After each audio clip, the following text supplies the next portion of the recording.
Hi friends అందరికీ. ఇగో మా కుక్క అయితే పిల్లలు పెట్టింది. మా కుక్క కూడా వైట్ ఉండేది అనమాట. ఇగో కుక్క పిల్ల కూడా తెల్లగా ఉంది. నాకైతే కుక్క పిల్ల అంటే మస్తు ఇష్టం. సౌండ్ చేస్తుంది.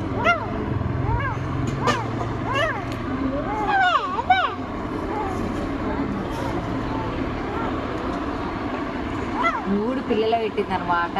ఇగో తల్లి లేనప్పుడు పోయి మా చిన్నోడైతే ఎత్తుకొచ్చుకుండు.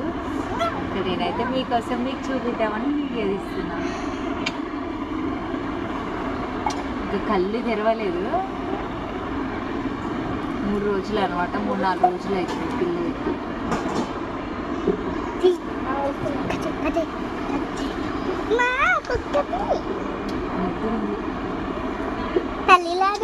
తల్లి లెక్కనే ఉంది.